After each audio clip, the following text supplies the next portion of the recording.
ბათუმის ბიუჯეტი 20 მილიონი ლარით გაიზარდა. ცვლილება საკრებულოს დეპუტატებმა წლის პირველ სხდომაზე დაამტკიცეს. 20 მილიონიდან 18 მილიონი კეთილმოწყობის სამსახურის პროგრამებისთვის დაიხარჯება. მოხმარდება თავისთავად იმ პროგრამებს, რომელი პროგრამებითაც სარგებლობ და ხელმძღვანელობ ჩვენ. ეს არის გზები, სანიაღვრეები, ბავშვთა ბაღები, 4 მილიონი არის დაახლოებით ბავშვთა ბაღებზე განაწილებული. ბიუჯეტი ამჯერადაც გახდა ნაციონალური მოძრაობის წევრების კრიტიკის საგანი. ამ ბიუჯეტშიც კი ვერ მოხდა ბოლოს და ბოლოს დაზუსტება. იაფი სახლია ის თუ სოციალური სახლი რასაც ვაშენებთ, რომლის პროგრამაც არ აგვაქვს და უკითხულობ, სად არის მეთქი, ცოტა ხანი გვაცალე მოვიტანთო, ესე გვეუბნებიან.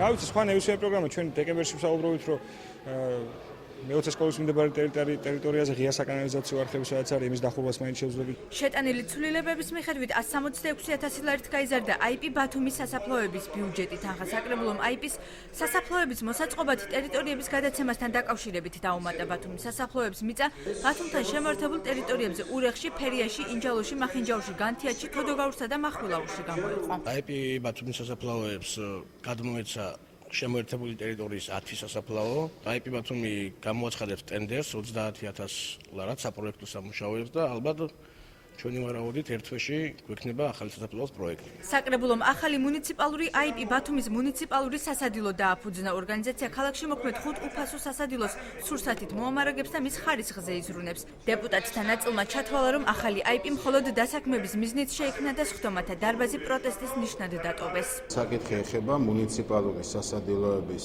ზედამხედველობისთვის ცალკე არასამეწარმეო იურიდიული პირის, ანუ სერიოზული დიდი ბიუროკრატიული სტრუქტურის შექმნას, რომლის არანაირი აუცილებლობაც არ არსებობს.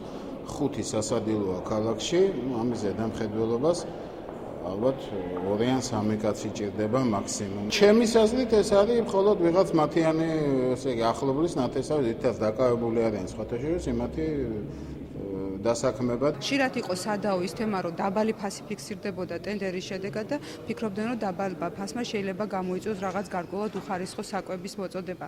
აქედან გამომდინარე ჩვენი წინადადება იყო, რომ შექმნილიყო IP, რომელიც უზრუნველყოფდა უფრო მრავალფეროვანი, უფრო მოქნილი ყოფილიყო სისტემა ამ მხრივ.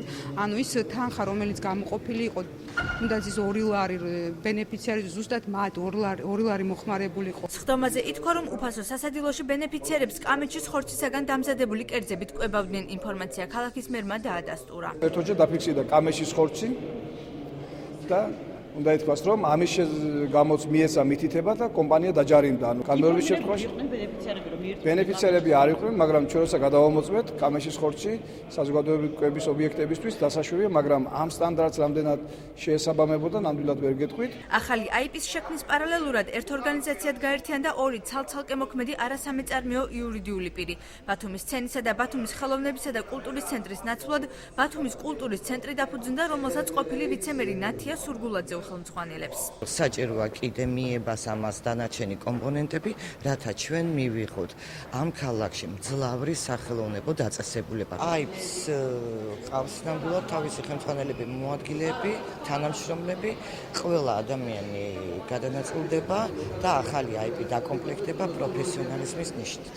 დღევანდელ სხდომაზე გიორგი კირთაძე მირაკლი ჩავლეიშვილს მოუწოდა მერის დროებითი მოვალეობის შემსრულებლის დანიშვნის შემთხვევაში გადაწყვეტილება არა ერთპიროვნულად, არამედ საკრებულოს თანხმობით მიიღოს.